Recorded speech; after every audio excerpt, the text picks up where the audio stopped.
Hello students, आज की video में हम क्लास 10 चैप्टर 4 की एक्सरसाइज 4.3 सीखने वाले हैं। एक्सरसाइज 4.3 और इस एक्सरसाइज में हम क्वाड्रेटिक इक्वेशन को सॉल्व करने का एक और नया मेथड, एक बहुत अच्छा मेथड जो है वो सीखने वाले हैं। तो पिछली बार जो हमने सीखा था प्राइम फैक्टराइजेशन मेथड, उसका नाम था splitting the middle term, prime factorization method. लेकिन आज जो हम मेथड सीखेंगे उसका नाम है क्वाड्रेटिक फॉर्मूला है और उससे सॉल्व किया जाता है क्वाड्रेटिक फॉर्मूला। क्वाड्रेटिक फॉर्मूला सीखने से पहले हम सीखते हैं नेचर ऑफ रूट्स। जैसे कोई भी क्वाड्रेटिक इक्वेशन होती है, मैं इक्वेशन यहाँ पे लिख के दिखा दे रहा हूँ आपको, x square minus 3x minus 10 is equal to 0। अब ये क्वाड्रेटिक इक्वेशन है, तो इसको हम बिना सॉल्व किए ही ये पता लगा सकते हैं कि जो इसके रूट्स होंगे वो कैसे होंगे, यानी वो रूट्स पॉसिबल भी है कि नहीं, क्या इसको सॉल्व करना पॉसिबल भी है कि नहीं, ये भी पता लगाया जा सकता है। ये पता लगाया जा सकता है कि क्या जैसे x की दो वैल्यू आती हैं, कहीं वो वैल्यू सेम तो नहीं, अगर वो सेम है तो मतलब वो सेम है कि नहीं ये पता चल जाएगा, और पॉसिबल है कि नहीं ये पता चल जाएगा। तो नेचर ऑफ रूट निकालने के लिए हमें d निकालना होता है। d, ये है d, इसकी फुल फॉर्म होती है डिस्क्रिमिनेंट। डिस्क्रिमिनेंट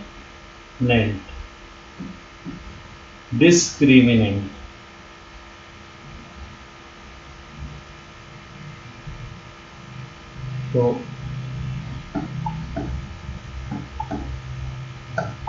मैं साफ साफ दोबारा लिख के दिखा रहा हूँ आपको डिस्क्रिमिनेंट की स्पेलिंग। ये होता है discriminant, DISCRI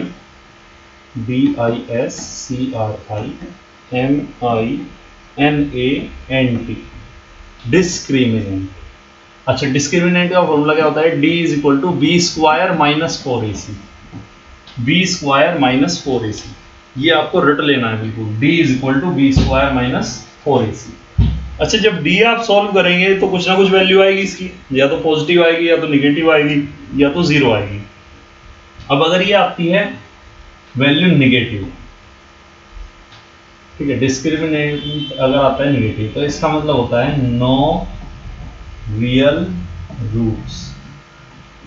no real roots मतलब नॉट पॉसिबल, मतलब सॉल्यूशन ही नहीं है। नो रियल रूट्स का मतलब है कोई सॉल्यूशन नहीं। अच्छा, अगर ये आती है पॉजिटिव, तो इसका मतलब होता है टू डिस्टिंक्ट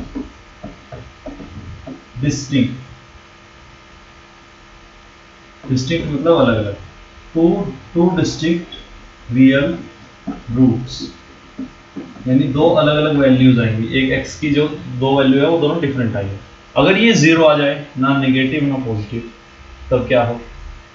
तो अगर नेगेटिव आ जाए तो हम बता चुके हैं नो रियल रूट्स, पॉजिटिव आ जाए तो टू डिस्टिंक्ट रियल रूट्स, और अगर जीरो आ जाए तो लिखा जाता है टू इक्वल रूट्स।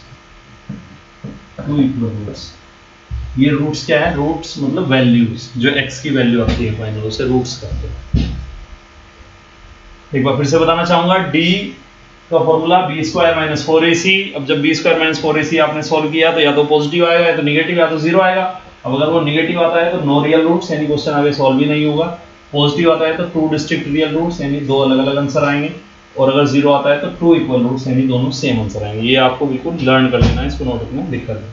अब एक फॉर्मूला और है जो आपको सीखना है, जिसका नाम है क्वाड्रेटिक फॉर्मूला। क्वाड्रेटिक फॉर्मूला बहुत अच्छे से आपको लर्न करना है। क्वाड्रेटिक फॉर्मूला बहुत ही महत्वपूर्ण फॉर्मूला है ये, इसकी मदद से हम क्वेश्चंस को सॉल्व कर सकते हैं। अब क्या है भैया क्वाड्रेटिक फॉर्मूला? तो क्वाड्रेटिक फॉर्मूला होता है हमारे पास, x की वैल्यू निकाल सकते हैं हम सीधा, x is equal to minus b plus minus under root b square minus 4AC और अपॉन में 2a।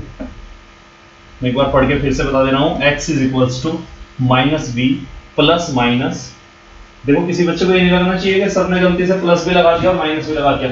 ये प्लस और माइनस हमने जानबूझ के लिखे हैं, फॉर्मूले में प्लस माइनस दोनों ही हैं। प्लस माइनस कुछ बच्चों ने पहली बार देखा होगा, इसका क्या मतलब है? तो इसका मतलब है प्लस भी और माइनस भी, दोनों में से कोई एक। तो प्लस के साथ भी सॉल्व करना होता है, माइनस की। जब मैं क्वेश्चन सॉल्व करूंगा तब आपको अच्छे से समझ में आ जाएगा, फिलहाल आप ऐसे ही इसको लर्न कर लीजिए। तो x is equal to minus b plus minus under root b square minus 4ac upon में 2a, ऐसे आपको लर्न करना है। अगर आप ये सब d की वैल्यूज डिस्क्रिमिनेंट लर्न कर चुके हैं और ये फॉर्मूला भी लर्न कर चुके हैं, तो आइए आगे चलते हैं, क्वेश्चन सीख लेते हैं। तो क्वेश्चन नंबर 1 का फर्स्ट पार्ट, एक्सरसाइज 4.3, 1 का फर्स्ट पार्ट कह रहा है, बहुत आसान क्वेश्चन है। 2x square minus 3x plus 5 और is equals to 0। 2x square minus 3x plus 5 और इज इक्वल्स टू 0। तो इसमें ABC की वैल्यू आप देख सकते हो, A की वैल्यू 2 है, B की वैल्यू माइनस 3 है और C की वैल्यू 5 है। ये 9th में भी आपने सीखा होगा। अगर कंफ्यूजन है तो समझ लो आप, बहुत सिंपल है। फर्स्ट टर्म पे जो कोफिशिएंट है वो A, जो सेकंड टर्म पे कोफिशिएंट है इसको x वाली वैल्यू पे वो B, और जो कांस्टेंट टर्म है वो C। अच्छा, हमें क्या निकालना है इसमें D का फॉर्मूला क्या सीखा था, b स्क्वायर माइनस 4ac, यानी कि माइनस 3 का स्क्वायर और माइनस 4 इंटू 2 इंटू 5। माइनस 3 का स्क्वायर 9 होता है। ध्यान रखना जब स्क्वायर करते हैं तो निगेटिव साइन गायब हो जाता है। कोई बच्चा ये मत करना कि माइनस 3 का स्क्वायर माइनस 9 कर दो, 3 का 9 है और माइनस गायब हो जाएगा। अच्छा, उसके बाद माइनस 4 टू 8 5 जा 40, और 9 में से 40 माइनस करोगे तो माइनस का 31 आएगा। हमने सिखाया था कि अगर डी निगेटिव आ जाए तो क्वेश्चन आगे सॉल्व नहीं होगा, यही रुक जाएगा। तो लिखा जाएगा नो रियल रूट्स, क्वेश्चन यही पर जाएगा। मैं आशा करता हूँ कि आपको यहाँ तक समझ में आ चुका है। नहीं आया तो आप इसको दोबारा से प्ले करके देख सकते हैं, या फिर आप पैस करके इसको खुद से एक बार समझ सकते हैं। आइए नेक्स्ट क्वेश्चन देखते हैं। सेकंड पार्ट कह रहा है 3x square minus 4 root 3x और plus 4 is equal to 0। A की वैल्यू 3, बी की माइनस 4 रूट 3, सी की 4।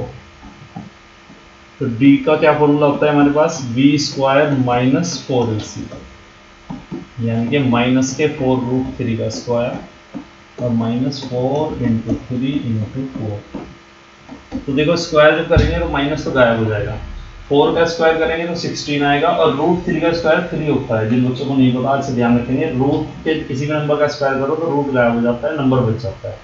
तो 4 का 16, रूट 3 का 3 और 16 3 या 48 माइनस, फिर इसकी मल्टीप्लाई करेंगे 4 3 या 6 48 12 48, ये 48 आ गया। 48 में से 48 माइनस कर देंगे 0 आ जाएगा। हमने सिखाया था कि अगर d की वैल्यू 0 आ जाए तो इसका मतलब होता है 2 इक्वल रूट्स। 2 इक्वल रूट्स है तो क्वेश्चन आगे भी सॉल्व होगा। निगेटिव आ जाता तो यही भी जाता, लेकिन ये 0 आया है, 0 या पॉजिटिव आने में आगे सॉल्व होता है क्वेश्चन। तो इससे आगे सॉल्व करेंगे क्वाड्रेटिक फार्मूला से। क्वाड्रेटिक फार्मूला क्या सिखाया था हमने आपको, x is equal to minus b plus minus under root b square minus 4ac upon 2। अब देखो माइनस बी की जगह हमने आपको माइनस का 4 रूट 3 सिखाया अभी, प्लस माइनस ये जो बी स्क्वायर माइनस 4ac है इसकी वैल्यू हमने अभी भी कैलकुलेट की है, 0 आई है। 2a, ए की जगह पे क्या था भाई, देख लो जिसको याद नहीं है, तो ए की जगह पे 3 था, 3 ए की जगह पे 3। देन माइनस से माइनस कैंसिल हो जाएगा, 4 रूट 3 प्लस माइनस 0 और अपॉन में 6।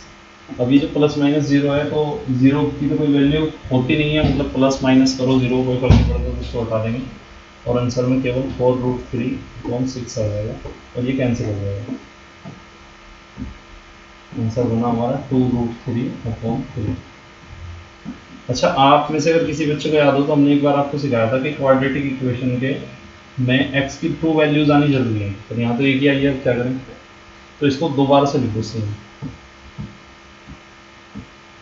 ऐसे तो आपको कोई कंफ्यूजन होना ही चाहिए, लेकिन फिर भी है तो मैं आपको बताना चाहूँगा। मैंने अभी थोड़ी देर पहले आपको कहा था कि अगर 0 आई डी की वैल्यू तो 2 इक्वल रूट्स होते हैं, वो इक्वल टू रूट्स इसीलिए हैं कि एक को ही 2 बार लिखना पड़ता है, क्योंकि दूसरी वैल्यू आई ही प्लस माइनस के बाद तो 0 हो गया, तो इसी को ही 2 बार लिखना पड़ता है। ये 2 इक्वल रूट्स।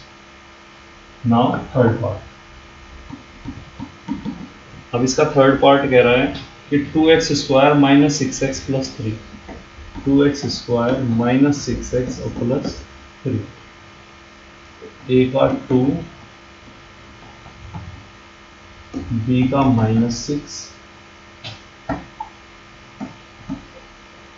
सी का 3। तो हमें सबसे पहले डी सॉल्व करना है, डिस्क्रिमिनेंट फाइंड करना है। डिस्क्रिमिनेंट का फॉर्मूला b² माइनस 4ac, तो माइनस के 6 का स्क्वायर और -4 इंटू 2 इंटू 2। 6 का स्क्वायर 36 होता है और बेटा माइनस हो जाएगा गायब। मैं आपको फिर से बताना चाहूँगा, स्क्वायर करने पर नेगेटिव साइन गायब हो जाता है। 4 टू 8, 8 टू 24, 36 में से 24 जाएगा तो 9,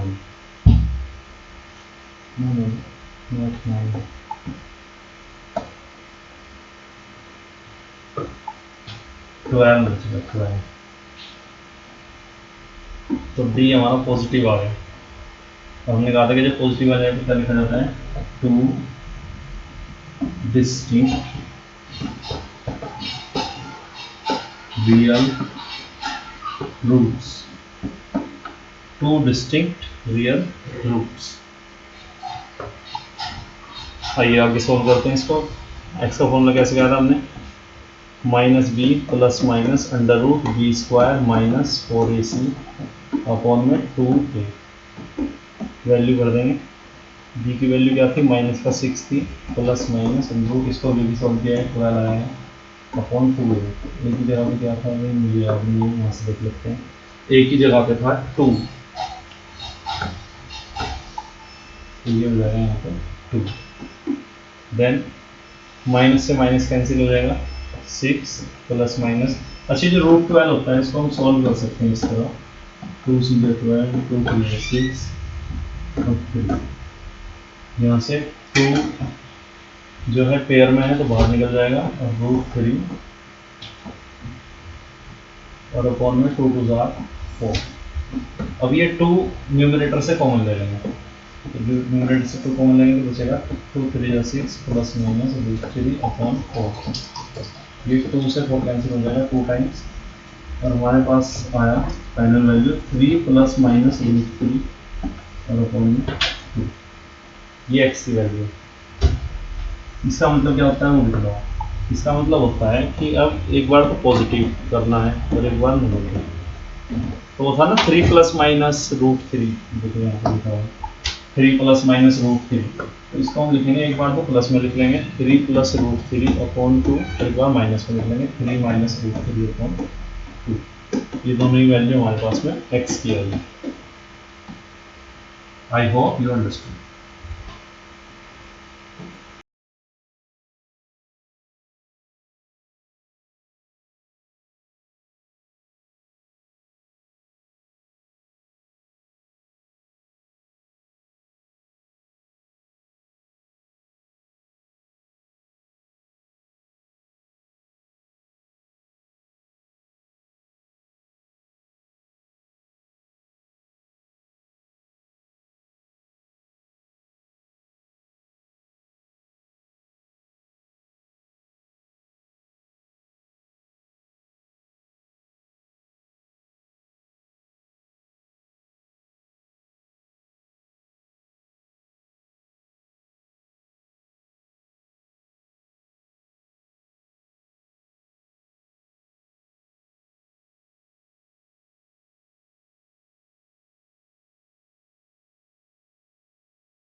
ओके, इस प्रकार हमारा क्वेश्चन नंबर 1 के सभी पार्ट्स कंप्लीट हो चुके हैं।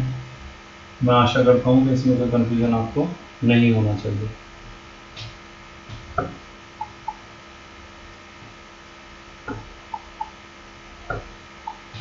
आइए नेक्स्ट क्वेश्चन सीख लेते हैं, क्वेश्चन नंबर 2।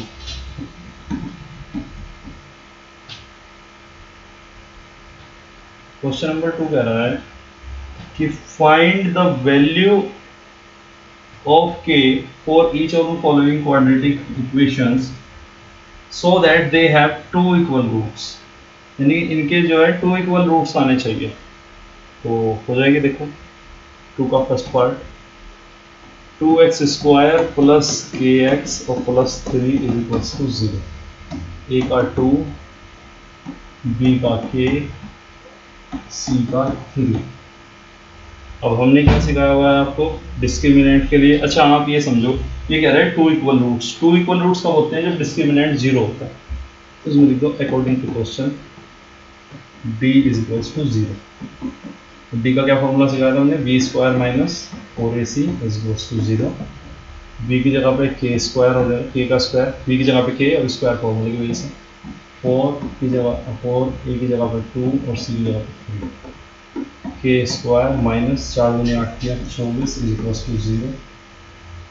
देन के इज इक्वल्स टू, ये 24 उधर जाके प्लस हो जाएगा और जो स्क्वायर होता है ना बेटा उधर जाके रूट बन जाता है, रूट, और वो भी प्लस माइनस रखते हैं। 24 क्या है? अभी जो 24 है इसको रूट से बाहर निकालने की कोशिश करेंगे। जितने भी नंबर निकलता है 2 12 2 6 ये 2 का पेयर बना तो ये रूट से बाहर निकल जाएगा। क्लास 9 में 8 में सीखा होगा आपने, जिसका पेयर बनता है वो वैल्यू बाहर निकल जाती है रूट से, और जिसका पेयर नहीं बनता वो अंदर आ जाती है। तो 2 3 6 अंदर रहेगा। ये हमारा answer plus minus 2 root 6। I hope you understood. Now second part and last question of today's video. Question number 2 का second part और इस वीडियो का last। कह रहा है kx ब्रैकेट के अंदर है x minus 2 plus 6 is equals to 0। kx square minus 2 kx plus 6 is equals to 0। A की जगह पे k है, b की जगह पे माइनस 2k, c का 6, और क्वेश्चन में वही लिखा हुआ है कि क्वेश्चन नंबर तो 2 ही है, तो इसमें लिखा हुआ है कि टू इक्वल रूट्स। तो टू इक्वल रूट्स यानी डिस्क्रिमिनेंट का 0। अकॉर्डिंग टू क्वेश्चन डिस्क्रिमिनेंट का 0। डिस्क्रिमिनेंट क्या होता है? b square minus 4ac is equals to 0। b की जगह पे माइनस 2k का square minus 4 into k into 6 equals to 0। अब जब माइनस 2k का स्क्वायर करेंगे भाई, माइनस 2k का जब स्क्वायर करेंगे ये बन जाएगा 2 का बनेगा 4 और k स्क्वायर 4k स्क्वायर बन जाएगा।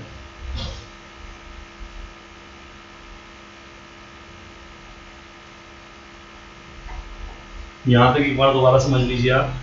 ये क्वेश्चन नंबर 2 कह रहा था कि k की वैल्यू फाइंड करो जिससे कि जो इक्वेशन गिवन है उसके टू इक्वल रूट्स आए। तो टू इक्वल रूट्स लाने के लिए हमें क्या करना पड़ता है? डिस्क्रिमिनेंट को 0 करना पड़ता है। तो हमने इसमें a b c पहले फाइंड किया। a की वैल्यू k आई, b की माइनस 2k और c की 6। फिर डिस्क्रिमिनेंट का formula b square minus 4ac, b की जगह पे माइनस 2k लिखा, उसका स्क्वायर किया फॉर्मूले की वजह से, और माइनस 4 इंटू के इंटू 6। अब मैं आपको बताने जा रहा था कि माइनस 2k का जब स्क्वायर करेंगे तो क्या आएगा। तो देखो माइनस का स्क्वायर करते हैं तो वो गायब हो जाता है, माइनस का जब स्क्वायर करते हैं तो वो गायब हो जाता है, और 2 का स्क्वायर करेंगे तो 4 आएगा और k स्क्वायर यानी 4k स्क्वायर माइनस 4 से 24k बनेगा। 4k square minus 24k is equals to 0। 4k square ये 24k उधर जाके प्लस का हो जाएगा और k square is equals to 24k upon में 4। 4 6 24, 6k आ गया। अच्छा आप मुझे बताओ जो के स्क्वायर है इसको मैं ऐसे तो लिख सकता हूँ k इंटू के, तो लिखा जा सकता है ना k इंटू के। तो एक के को रख लो जिसकी वैल्यू फाइंड करनी है, वैसे तो दोनों की करनी है लेकिन कोई से एक को रख लो आप, और जो दूसरा है उसको अपन में लीजिए, अपन में जाके कट जाएगा। तो के की वैल्यू आएगी हमारे पास में 6। इस तरीके से इसको सोल्व किया जा सकता है। तो एक्सरसाइज 4.3 के क्वेश्चन नंबर 1 और क्वेश्चन नंबर 2 को हम सॉल्व कर चुके हैं। मैं आशा करता हूँ कि आपको समझ में आ रहा है सभी, और इसको अच्छे से आप सॉल्व करें, प्रैक्टिस करें। कोई भी कंफ्यूजन है, क्वेरी है तो आप हमसे पूछ सकते हैं। इसी के साथ आज की क्लास ओवर होती है। बाय।